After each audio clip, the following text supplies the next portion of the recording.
بسم الله الرحمن الرحيم. ده الملف التاني عن الأساسيات البايثون. برضه هنبدأ نفس الفكرة، شوية أسئلة.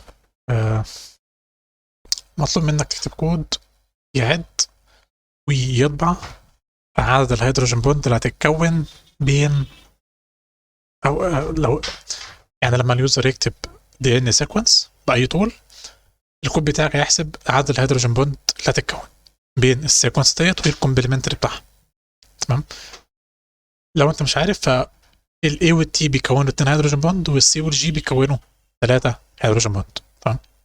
لو عدد الهيدروجين بوند اكبر من او يساوي 20، قول ان ال DNA دبل ستراند is stable. لو اقل من 20 واكبر من او يساوي 10، هتقول ان الدبل ستراند هيبقى مودريتلي ستيبل. لو اقل من 10 مش ستيبل. ده هيطبع يعني اليوزر على حسب عدد الهيدروجين بوند اللي الكود هيحسبها. تمام. السؤال الثاني بيقول لو انت معاك دي ان سيكونس حولها لار ان ايه، ده عملناه المره اللي فاتت،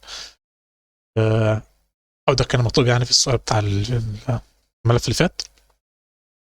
اعمل ليست الاليمنتس بتاعتها ما فيهاش الستوب كود ونيو اي اي، واطبع عدد العناصر اللي في الليسته دي. تمام. بعد كده اعمل ليسته جديده فيها 5 نون ريبيتد جينز.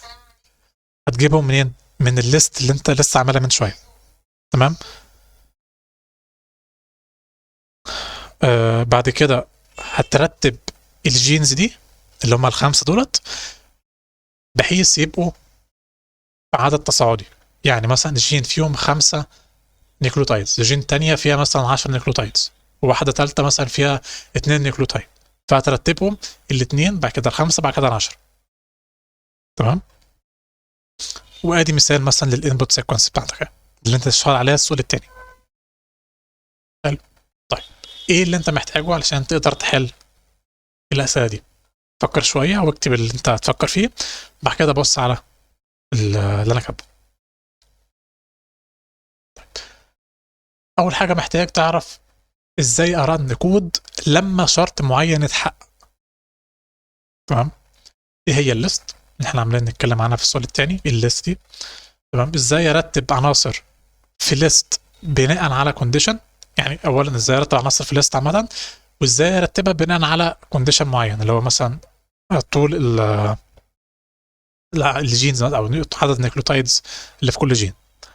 وازاي اشيل ريبيتد ايتمز اللي هي عشان احنا قايلين هنا 5 نون ريبيتد ايتمز، فهنا الجين اللي انا كاتب بالمثال دوت هيطلع لك عدد اكتر من 5 وممكن فيهم حاجات ريبيتد. تمام. فانا عايز بقى ال5 نون ريبيتد، ازاي يعني اشيل التكرار ويبقى كل العناصر تبقى يونيك، مفيش حاجه متكرره. تمام. طيب اول حاجه ازاي ترن كود بيزد على كونديشن في البايثون. طالما في كونديشن يبقى اف ستيتمنت. تمام. ايه الاف ستيتمنت بقى؟ من اللي اسمها كده بتشيك هل الكونديشن معين متحقق ولا مش متحقق.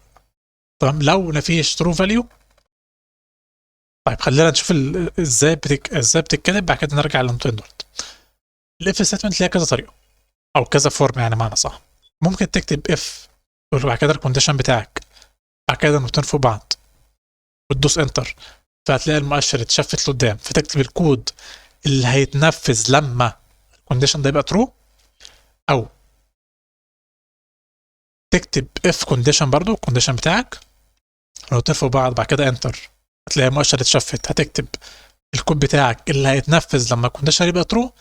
بعد كده تروح راجع ورا شويه اللي هم الاربع مسافات اللي اتشفتت دولت، وتكتب else نقطتين فوق بعض انتر، الكود اللي هيتنفذ لما الكونديشن يبقى فولس. تمام. يبقى كده عندي حالتين. الحاله الاولانيه الكود اللي جوه هيتنفذ في حاله واحده بس لو الكونديشن ترو. طب لو الكونديشن طلع فولس فلازم تكتب له else. لو ده فولس هيعمل ايه؟ هيعمل الكود اللي جوه الelse.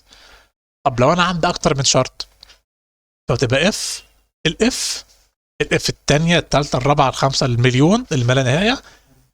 بعد كده ممكن تكتب else او ممكن ما تكتبهاش. ده معنى ايه؟ اول حاجه هشوف الكونديشن الاولاني ترو، هينفذ الكود اللي جوه. وبقيه الحاجات مش هيبص عليها، دول كده كانه مش شايفه. طب لو الكونديشن الاولاني طلع فولس، هيبص على الكونديشن الثاني ترو ولا لا؟ ترو، هينفذ الكود اللي جوه، اللي هو اللي جوه الاف الاولانيه اللي هي عندها كونديشن 2، ومش هيبص على الالس. طب لو الكونديشن 1 وكونديشن 2 فولس، هيبص على الالس وهينفذ الكود اللي جوه. تمام. نرجع بقى للنقطتين دولت. لو مفيش ترو فاليو موجوده ومفيش else ستيتمنت، ماشي، وفي else ستيتمنت، تمام، هينفذ الكود اللي جوه else. طب لو مفيش true value is found ومفيش else statement، هيعمل ايه؟ هيكمل الكود اللي بره الاف. يعني مثلا المثال الاولاني دوت، هنا مفيش else. طيب الكونديشن فولس، هيعمل ايه؟ لو في كود بره الاف مكتوب هنا كده مكان الماوس، هينفذه عادي. تمام. ناخد امثله عشان نفهم الفورم دي بتشتغل ازاي. ادي اف ترو، الكونديشن بتاعي قيمته ترو، دايما ترو. تمام. فلو الكونديشن ده ترو، هيعمل ايه؟ هيبرنت الكود اللي هنا. نلاحظ ان الكود متشفت قدام شويه بمسافه 4 مسافات، 1 2 3 4. دي بتتسمى ايه؟ اندنتيشن. تمام. ولازم النقطتين فوق بعض ما ننساهمش. تمام. طيب بعد كده في برنت تانية بره الاف، بره خالص، يعني مش جوه الترو، مش جوه الاف ترو، لا بره. تمام. فايه اللي متوقع يتبع هنا؟ الاثنين. ليه؟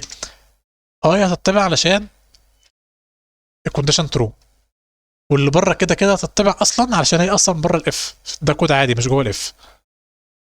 تمام. طيب الحاله الثانيه او المثال الثاني، لو الكونديشن كان فولس، اللي هيتبع بقى البرنت اللي بره بس، دي مش هتتبع، دي جوه الاف، فعشان الفولس، عشان الكونديشن فولس مش هتتبع، لكن دي هتتبع عادي. طيب الحاله الثانيه، لو انا حاطط ايلس بقى، لو ترو اعمل ده، لا مش ترو اعمل ده. هنا ايه اللي هيتبع؟ الاولانيه بس. تمام. طيب اف فولس، لو هنا كونديشن ترو اطبع لي ده، مش ترو اطبع لي ده. فهنا ايه اللي هيطبع؟ الثانيه اللي هي دي. تمام.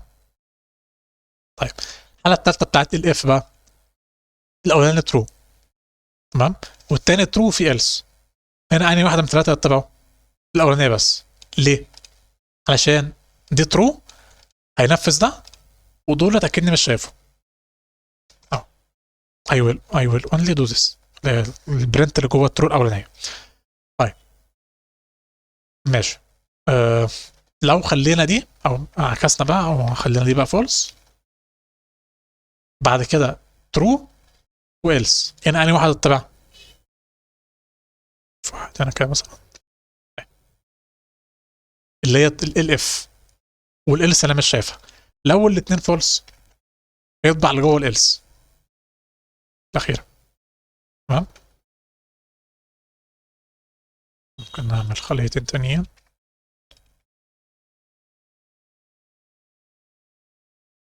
ديت فولس و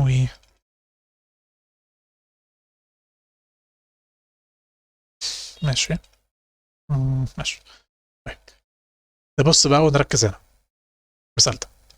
اف ترو اعمل كذا، بعد كده اف ترو اعمل كذا، إلس اعمل كذا.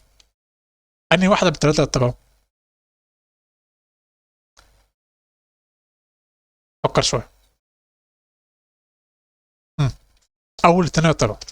ليه؟ في الحاله اللي قبليها دي كده على بعضها اف ستيتمنت واحده. تمام. هنا دي اف ستيتمنت، دي اف ستيتمنت ثانيه. هنا مش ال اف، دي اف. تمام. فاف ترو هينفذ اللي جوه. تمام. طيب خلص الاف الاولانيه، هل في إلس؟ مفيش. هل في الاف تبع الاف الاولانيه؟ مفيش. خلاص هيكمل الكود العادي اللي بره ده. فلا ايه؟ لا برضه اف ثانيه، برضه الكونديشن بتاعها ترو، فبالتالي هينفذ اللي جوه. تمام. هنا دي إلس بس دي ترو، فبالتالي مش شايف دي، فاللي طبع دي ودي بس. تمام. واحد ممكن يسأل سؤال، طب هنا الكونديشن دايما هيفضل دايما ترو او هيفضل دايما فولس حسب اللي انا كاتبه، صح؟ طيب ماشي. هل في طريقة ان اكتب كود يجنريت ترو اور فولس على حسب اليوزر يكتب ايه؟ يعني هنا دايما ما لا نهايه ترو او ما لا نهايه فولس، تمام؟ انا مش عايز كده، انا عايز بدل ما انا كاتب كلمه ترو نفسها، لا انا عايز اكتب حاجه معينه الفاليو بتاعتها يا اما ترو يا اما فولس على حسب اليوزر هيكتب ايه، تمام؟ يعني مثلا ناخد مثال، اليوزر مثلا هيدخل رقم، حلو؟ فانا مثلا عايز لو الرقم اكبر من 2 هيقول له الرقم ده اكبر من 2، لو بيساوي الاثنين هيقول له بيساوي الاثنين، لو مش بيساوي الاثنين هيقول له مش بيساوي الاثنين، تمام؟ او خلينا اقل، ماشي. مم. ماشي خليها لا يساوي، طيب تمام. طب هنا الكونديشن مكتوب ازاي بقى؟ ادي الاف الكونديشن بتاعي، ايه بقى الكونديشن ده؟ انا قايل هنا ايه؟ او قبل ما نخش على الكونديشن، الاجابه بتاعت السؤال طيب هطلع الكونديشن او هطلع ايه اللي انا هكتبه علشان الفاليو بتاعته تبقى مثلا ترو او فولس، انت عايز تقارن بين حاجه وحاجه، صح؟ طيب عشان تقارن في اكبر من، اصغر من، اكبر من او يساوي، اصغر من او يساوي، يساوي او لا يساوي، دي الاشكال بتاعتها، تمام؟ طيب فادي الاكبر من، ادي اللي يساوي ايكوال تو، يعني ادي كده لا يساوي، ماشي؟ طب نرن، مثلا هكتب رقم واحد، دي يعني واحده من الثلاثه طبعا، الواحد اكبر من الاثنين لا، فدي كده فولس، الواحد بيساوي الاثنين لا فولس، الواحد لا يساوي الاثنين فدي اللي اتطبعت، واحد از نوت ايكوال تو 2. نلاحظ ان انا مستخدم فورمات اللي احنا خدناها الملف اللي فات والقوسين اهمت، دول بيتشالوا بينزل مكانهم الرقم اللي هو النمبر نفسه. طيب حاجه ثانيه، هنا انا كاتب ايه؟ انت، ليه؟ فكر في السؤال، ليه ما كتبتش نمبر واحد على طول؟ ماشي فكر فيها. آه ماشي. طب لو نفس الكود هنرن مره ثانيه هكتب 2، 2 از ايكوال تو 2 اللي هي الجزء اللي هو اللي هنا. طيب لو كتبت 5، 5 از جريتر ذان ماشي، جريتر ذان 2، تمام؟ اللي هي الجزء الاولاني، حلو؟ طيب طيب ده كده شرط واحد، صح؟ يعني في كل اف او الاف فيها شرط واحد. طب لو انا عايز ادمج مجموعه من الشروط، عايز اتاكد ان الفاليو بتاعته بتحقق مثلا شرطين او اكتر، دي ممكن اعملها ازاي؟ بناء على اللي احنا عارفينه ممكن اعملها ازاي؟ كده، ده ايه ده؟ اليوزر يكتب رقم، نفترض رقم اقل من الاثنين، واحد، تمام؟ هل الانتجر بتاع الواحد ده اقل من الاثنين؟ فديت ترو، هينفذ الكود اللي جوه الاف اللي بره، اللي هو ايه؟ اللي هو ده، هيلاقي جوه ايه؟ اف تانية. هل الانتجر بتاع نمبر واحد اقل من الزيرو؟ هل الواحد اقل من الزيرو؟ لا، في إلس؟ مفيش إلس، فبالتالي مفيش حاجه تطبع، فانا لما اكتب واحد مفيش حاجه اتطبعت. طب لما اكتب سالب واحد، رقم سالب عامه يعني، اللي الطبعه دي السالب واحد اقل من الاثنين واز نيجاتيف، اللي هي الجمله اللي جوه دي اقل من الاثنين عشان البره دي اتحققت كانت قيمتها ترو، فينفذ اللي جوه اقل من صفر، اقل من صفر عشان رقم سالب، بالتالي اطبع اللي جوه، تمام؟ ده بناء على اللي احنا عارفينه. طب انا مش عايز كده، ده ايه عيبه؟ ده عيبه انك في كل شرط جديد هتضيفه لازم تعمل كده وتروح كاتب اف الشرط بتاعك الثالث بعد كده وتكتب النقطتين في بعض انتر الشرط الرابع وهكذا، تمام؟ لا انا مش عايز كده، انا عايزهم كلهم في سطر واحد. عايز اقول مثلا الشرط ده اند الشرط ده، او الشرط ده او الشرط الثاني، تمام؟ يعني تستخدم اند اور او نوت اللي بتعكس الفاليو بتاعتي، تمام؟ فنفس الكونديشن دي هنا، اف الانتجر بتاع نمبر واحد اقل من 2 اند الانتجر بتاعت نمبر واحد اقل من زيرو، يعني اقل من 2 وسالب، اطبع لي ده. واحده منهم فولس مفيش حاجه تطبع.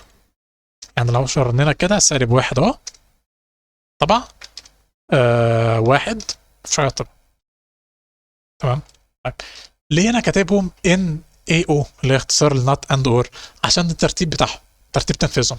لو انت عندك الكونديشن بتاعك في مزيج من الثلاثه، فده طريقه تنفيذهم او طريقه ترتيب تنفيذهم، نوت اند اور، طالما نفذها كويس يعني. تمام. طيب خلينا نلعب لعبه، برضو الاسرع هو اللي هيفوز. اللعبه هنا جواها مجموعه من الشروط، او يعني كونديشن في مزيج من نوت واند اور. المفترض تتوقع او يعني تحسبها وتشوف هيطلع لك فورس ولا ترو. تمام. نوت بتعكس اللي بعديها، يعني لو بعديها ترو، نوت ترو هيبقى قيمتها فولس، نوت فولس يبقى قيمتها ترو. اند هتطلع لي امتى ترو؟ لما يكون الاثنين كونديشن اللي قبلها واللي بعديها ترو. اور لما يكون على الاقل واحده منهم ترو هترجع لي ترو، الاثنين فولس هتبقى فولس. ها، ادي الشرط بتاعك وادي الكونديشن، يعني ايه نتيجه ده؟ 6 اكبر من الاثنين اند 5 اكبر من الاثنين، اور نوت 2 اكبر من 1 اند 2 اقل من 1. شوف بقى هتطلع لك. طيب فادي كده كانت اول جزء اللي هو ازاي انفذ كود بناء على شرط معين. طيب النقطه الثانيه ايه هي الليست؟ الليست ديت حاجه زي كونتينر كده، كيس بتحط فيه الفاليوز بتاعتك. تمام. الفاليوز ديت مش لازم يكون لها نفس النوع، مش لازم يبقى كلها سترينج او كلها انتجر او كلها فلوت، لا ممكن مزيج عادي منهم عادي، مش مشكله. تمام. ادي طريقه كتابتها، فاليو بيساوي الفاريبل مثلا اكس بيساوي القوس اللي هو المربع ده، وبتكتب الفاليوز بتاعتك مفصوله بكوما. الشكل ده شفناه قبل كده في الملف اللي فات صح؟ التايب بتاعها ليست. تمام. طيب مش هنا لحد ما الليست شبه بالسترنج صح؟ من ناحيه ايه؟ فيها عناصر زي السترنج، يعني مثلا لو افترضنا، لو نحط تحت بعض مثلا، ده الاي مثلا اللي هي اللي هي الخمسه، مثلا بي اللي هي 4.2، سي اللي هي الاي اس دي، وترو اللي هي مثلا هي الدي. في سلسله سيكونس من العناصر صح؟ فهل برضو بتبيهيف زي السترنج من ناحيه الاندكسنج والسلايسنج؟ يعني هل ممكن مثلا لو عايز العنصر الثاني، هل عشان اجيبه بكتب مثلا اكس بين القوسين المربعين واحد؟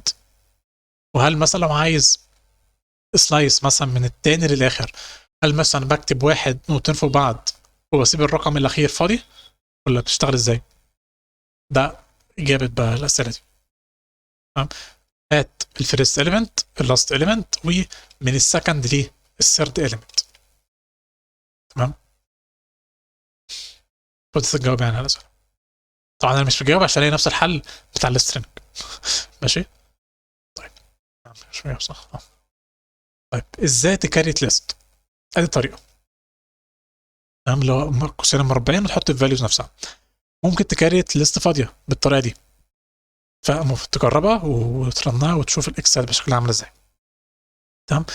ممكن تكريت بالطريقه دي، يعني عندك سترينج وعايز احوله لليست، فتكتب مثلا ليست، كلمه ليست كداله، وبين قوسين السترينج اللي هو هيتحول لليست. فدي برضه تجربها وتشوف هيطلع لك ايه. تمام.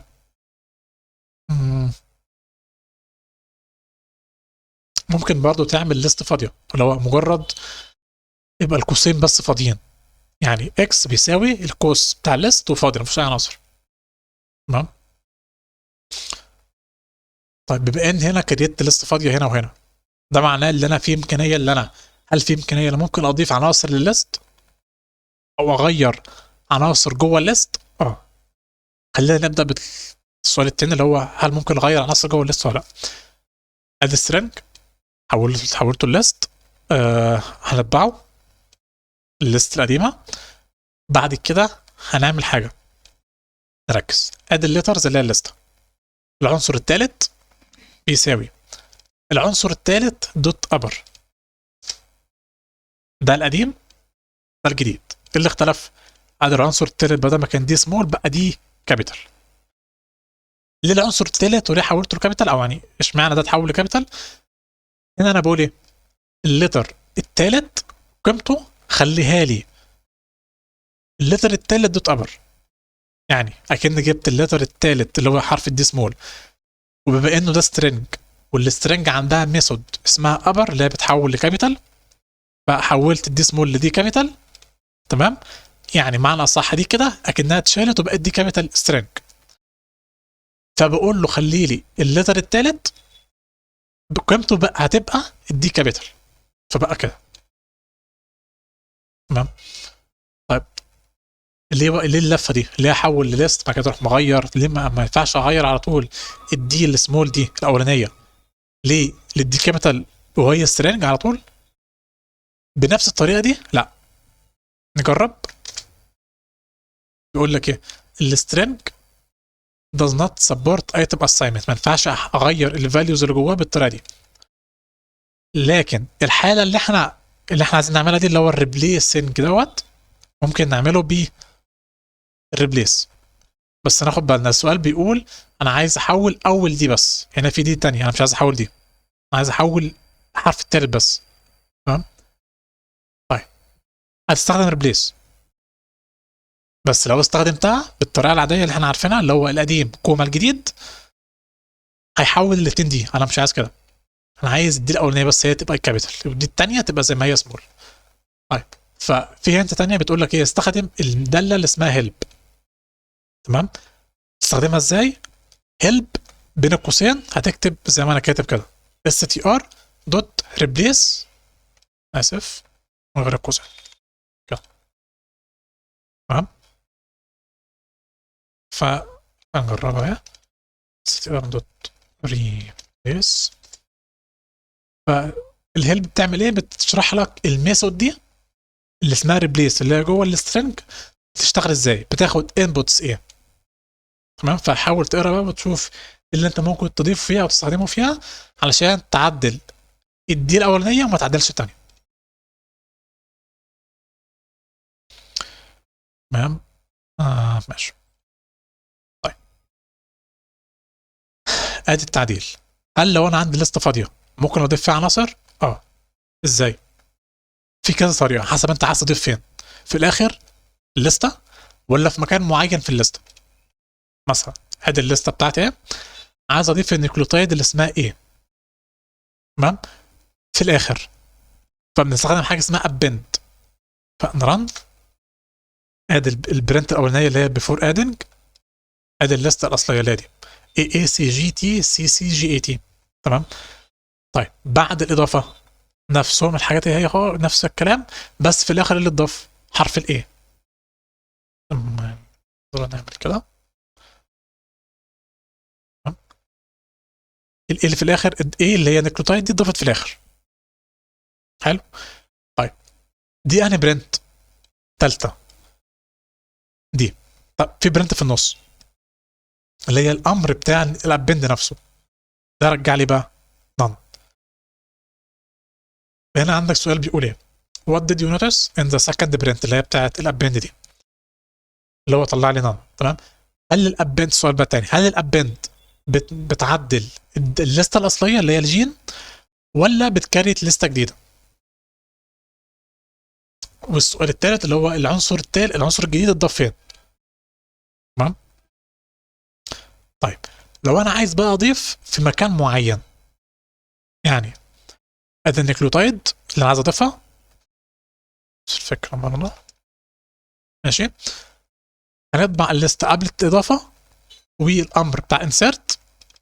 تمام، والليست بعد الاضافه. هنا نلاحظ ان الانسيرت بتاخد حاجتين، رقم والحاجه اللي انت عايز تضيفها. الفاليو الاولانيه ده مكان الاضافه، الاندكس بتاع الاضافه، فهنا هيضيفها فين بقى؟ انهي عنصر تاني؟ برضه انت بتبدا من الزيرو، الزيرو يعني الاولاني، واحد يعني التاني، فهيضيف في المكان التاني ايه؟ النيوكليوتايد اللي هي الجي دي.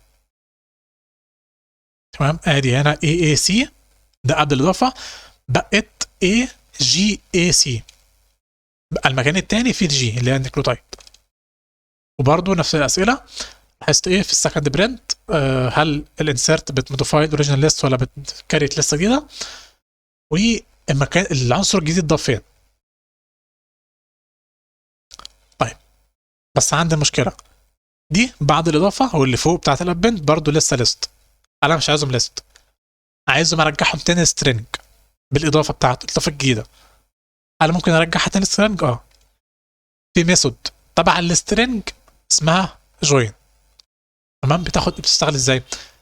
بما انها تبع السترينج فلازم اللي قبل الدوت تبقى حاجه سترينج، فادي سترينج اهو، ده سترينج فاضي ما فيهوش اي مسافه ولا اي عناصر، مجرد علامات تنصيص بس.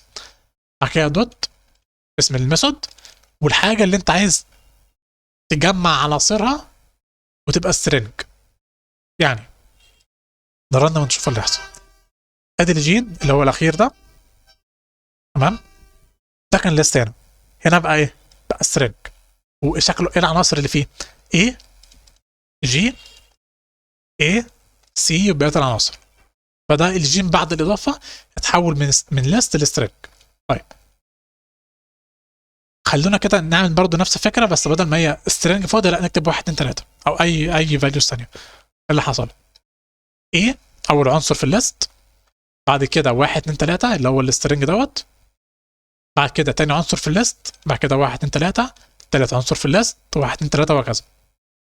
يعني معنى اصح ان السترينج اللي ورا ده بيشتغل اكنه زي الصمغ اللي بيلزق العناصر ببعضها. انت عشان تلزق حاجتين بتحط الصمغ فين؟ بينهم.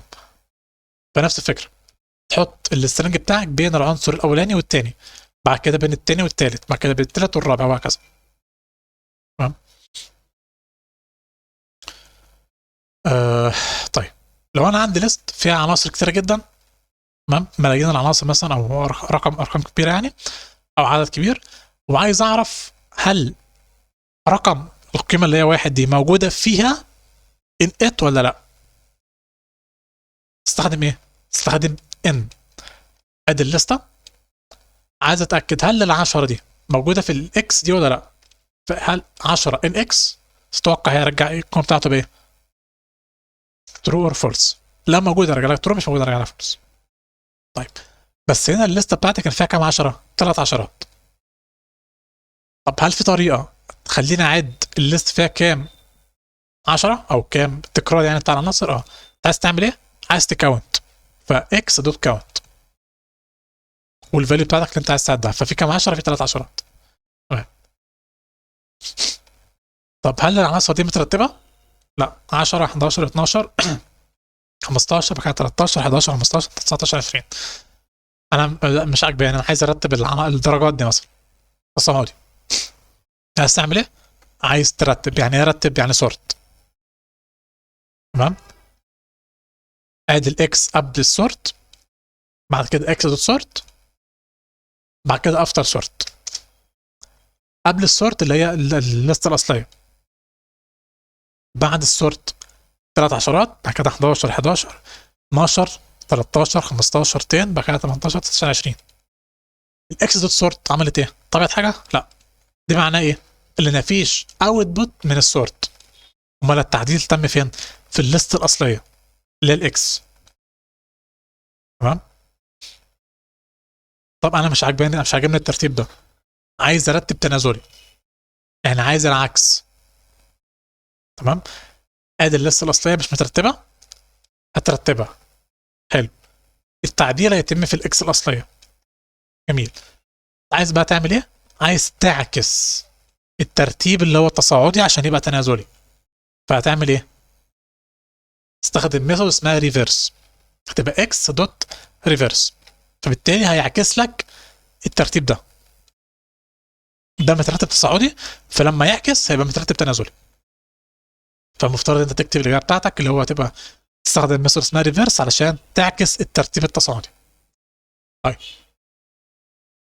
هنا استخدمت امرين اللي هو السورت والريفرس علشان ارتب تنازلي. هل ممكن اجمعهم مع بعض بامر واحد؟ ازاي؟ جرب كده استخدم هيلب بين القوسين بتوع هيلب ليست دوت سورت وشوف هيطلع لك ايه. تمام. هنا وان ميثود. تمام، ويحاول شوف ازاي ممكن تستخدم سورت علشان تعكس او ترتب على طول بخطوه واحده تنازلي. تمام. طيب ده كده كان ترتيب ارقام. هل نفس الفكره بتشتغل مع السترنج؟ يعني لو انا عندي مثلا ليست زي في مثال الخليه اللي بعديها دي، وعندي مثلا 3 جينز مثلا باطوال مختلفه، وعايز ارتبهم تصاعدي بناء على عدد العناصر او عدد الحروف اللي جواهم، او العناصر يعني اللي جواهم. ده ممكن اعمله ازاي؟ خلينا نجرب الطريقه العاديه، اكس دوت سورت. تمام. اللي انا متوقعه يبقى ده الاول، بعد كده ده الثاني، بعد كده ده الثالث. هل ده اللي طلع؟ لا. ليه بقى؟ طيب علشان او ايه الحروف اللي هنا؟ اي سي جي، اي سي جي، اي سي جي. حلو. بعد كده الحرف الرابع تي هنا، وهنا تي، وهنا ايه؟ سي. في الحروف الانجليزي السي ولا التي الاول؟ السي صح؟ يعني ممكن نقول ان السي اقل من التي. تمام. فبالتالي ده هيبقى الاول، اول عنصر اهو. اللي بعده هنا تي وهنا تي متساويين. تمام. نشوف الحرف اللي بعده الجي. هنا في جي، هنا مفيش حاجه. يبقى مين الاقل؟ اللي ما فيهوش حاجه ولا اللي فيه فاليو؟ اللي ما فيهوش حاجه، في ادي الاي سي جي تي. بعد كده العنصر الاخير هيتضاف مكانه. حلو. طيب انا مش عايز كده، انا عايز على حسب عدد العناصر اللي موجوده في كل سترينج. طيب هنا بقى ازاي ترتب عناصر بناء على كونديشن معين او بناء على حاجه معينه في الفاليوز اللي جوه الليست. خلينا كده نشوف الليست دوت سورت اللي موجود فيها حاجه اسمها كي. بيقول لك ايه بقى؟ if a key function is given apply it once to each list item and sort them ascending or descending according to their function values. يعني هنا الكي دوت انا ممكن، هو السورت في الطبيعي بترتب الاسترنج بناء على ايه؟ الفاليو، الرقم بتاع الحروف. تمام. انا مش عايز كده، انا عايز عدد الحروف. فانا عايز اديله كي تاني مختلف. تمام. يكون بيدل على عدد الحروف اللي موجوده في كل عنصر في الليست. طيب ده ازاي يتعمل بقى؟ بالطريقه دي. ادي اكس دوت سورت، بين قوسين نكتب كي بيساوي، نكتب حاجه اسمها لامدا. تمام. مع كده مسافه، وبنكتب حاجه اسم متغير، اي اسم، اكس جين اي حاجه. بعد كده نطير في بعض. بعد كده الحاجه اللي انت عايز ترتب على اساسها. يعني هنا انا عايز ارتب على اساس ايه؟ اللين بتاع الجين ده. تمام. طب ده معناه ايه؟ نجيب بس الليسته دي تحت كده. تمام. طيب اللي انا كاتبه هنا ده معناه ايه؟ معناه ان ده اللي هيحصل. هنا كلمه لام دي معناها اللي هي داله. تمام. ده نوع من انواع تعريف الدوال. الداله دي بتاخد انبوت واحد اللي اسمه ايه؟ جين. قيمه الجين دي بتتغير القيمه بتاعته بناء على العناصر اللي جوه الليسته. يعني مره هتبقى الفاليو بتاعت الجين السترنج دوت، المره اللي بعديها تبقى الفاليو بتاعت السترنج الجين السترنج دوت، والمره الثالثه الفاليو بتاعت الجين السترنج الثالث. حلو. طيب جوه الداله دي انت بتعمل ايه؟ بجيب اللين بتاع الجين. يعني كان في ليست تانية هتتكون، يبقى فيها ايه بقى؟ ده مثلا فيها كام عنصر كده؟ 3 4 5 6 7 8 9 10 11 12. يبقى فيها 12 كوما 4 كوما 3 6 8. حلو. دي الليسته الجديده اللي هتترتب تصاعدي، عشان ده الديفولت بتاع سورت. فدي التصاعدي بتاعها هيبقى ايه بقى؟ هيبقى 4 8 12. حلو. هل دي الليسته الاصليه؟ لا. امال ايه الليسته الاصليه؟ دي الليسته الاصليه. الاربعه دي كانت بتمثل انهي واحده من الثلاثه؟ الاي سي جي تي. تمام. فدي هترجع تاني بقى للليسته الاصليه، هتبقى كده اي سي جي تي دولت، بعد كده السترنج ده. تمام. ده اللي يطلع في الاخر اللي انا عايزه فعلا. تمام، فنشيل دوت، نشيل ده كده او نخليها كومنت. تمام، و تمام رن. ده هو نفس ده، وده فعلا انا عايزه، ترتب تصاعدي بناء على طول او عدد العناصر في كل سترينج. حلو. طيب فوق كنا اتكلمنا عن الاضافه بتاعه العناصر. طب بما ان انا في امكانيه ان انا اضيف، هل ممكن امسح؟ في طريقتين هنا، بوب وفي ريموف. بوب بتاخد ايه؟ الاندكس اللي انت عايز تمسحه. تمام.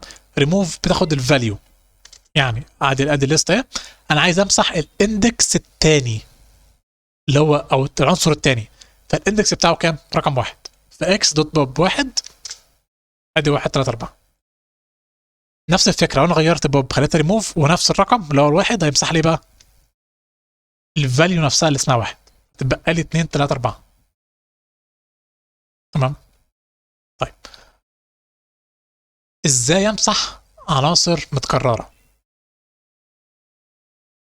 هو احنا مش هنمسح، احنا هنكريت حاجه عندها الخاصيه اللي هتشيل التكرار بصوره اوتوماتيك.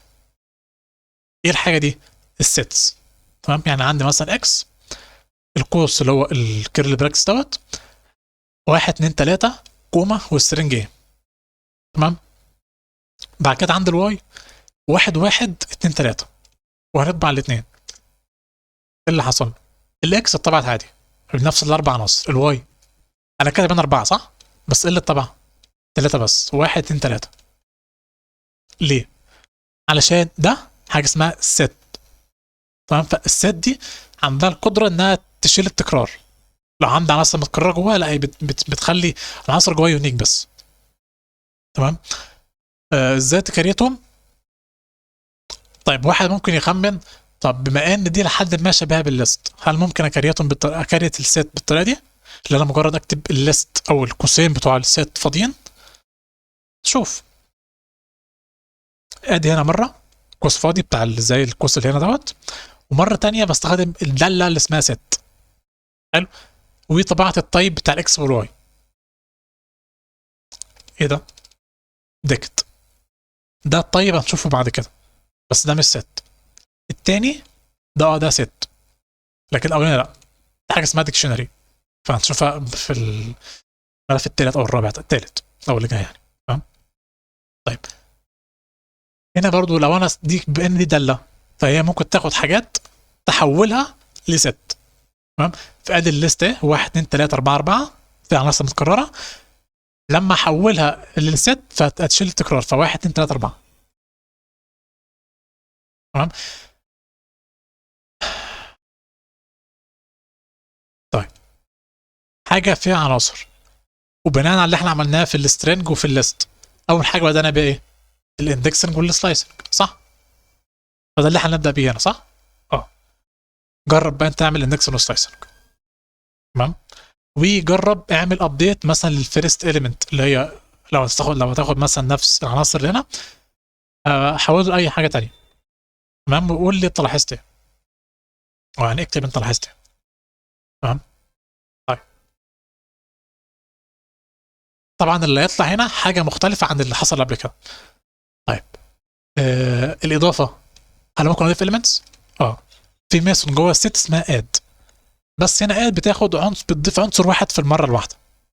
ده معناه ايه؟ اللي انت لو عايز تضيف مجموعه من العناصر، فلازم تقعد تعمل اد في كل مره عنصر جديد. تمام. فادي هنا الست كريتناها فاضيه، طبعناها، ضفنا واحد، بعد كده ضفنا اثنين، بعد كده ضفنا ثلاثه، بعد كده طبعنا الاكس بعد الاضافات كلها في ادي الثلاث عناصر. مفيش طريقه مختصره بدل عمال اضيف كده، لا ادمج العناصر كلها في حاجه واحده واضيفها مره واحده، ينفع. بس بدل ما هي اد تبقى ابديت، ومثلا هتابديت بليست او بست ثانيه، او بحاجه فيها مجموعه عناصر. مثلا عايز ابديت الست الفاضيه دي بالعناصر اللي جوه الليست دي اللي هي 1 2 3. تمام. طيب ضفنا، عايز امسح، ريموف. ريموف بقى تشيل ايه؟ زي الليست كانت بتاخد الريموف بتاعتها، بتاخد الفاليو. هنا نفس الفكره، انا عايز اشيل الفاليو رقم 3، هقول له واي اللي هي السيت الواي دي دوت ريموف ويديله فاليو. تمام. طيب هنا السيتس دي ممكن نعبر عنها بدوائر فين. لو فاكرين في ابتدائي مثلا كان في اللي بترسم دايره ودايره تانية مثلا مشتركه معاها في مجموعه عناصر، وكان في تقاطع واتحاد وفرق. تمام. فهنا برضه نفس الفكره، عندهم الانترسكشن وعندهم اليونيون وديفرنس ميثودز. جرب انت اعمل الانترسكشن اليونيون وديفرنس. عندك 3 اماكن همت واكتب الاكواد بتاعتك. تمام. هنا بما ان الحاجات دي ميثودز فبتستخدمها ازاي؟ تكتب الفاريبل اللي هو جواه الست دوت بعد كده اسم الميثود سواء انترسكشن او يونيون او ديفرنس. طيب هنا الانترسكشن تقاطع، يعني انت محتاج حاجتين، تو سيتس صح؟ واحده انت خلاص كتبتها قبل الدوت، الثانيه تكتبها فين بقى؟ بين القوسين بتوع الميثود. فدي نفس الفكره في الثلاثه. تمام. دلوقتي انت خلاص معاك كل الحاجات اللي انت محتاجها عشان تحل الاسئله دي. المسألة كانوا في الاول خالص. طبعا مش ده بس، مش اللي في الملف ده، لا انت هتستخدم برضو الحاجات اللي قبل كده انت اتعلمتها في الملف اللي قبليه مع الحاجات بتاعت الملف دوت عشان تقدر تطلع او تحل الاسئله دي. تمام. هنا السؤال الثاني السيكونس بتاعته بدل ان انت باخدها كوبي بس، لا كاتبها لك اوتوماتيك هنا، يعني هتشتغل على طول.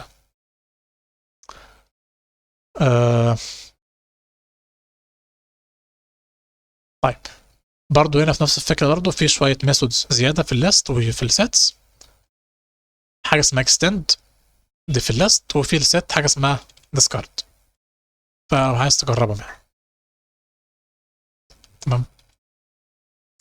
وبكده خلصنا الملف الثاني ووصلنا لنص الطريق، ناقص ملفين تانيين. واتمنى تكونوا استفدتوا، نشوفكم باذن الله في الملف الثالث. السلام عليكم.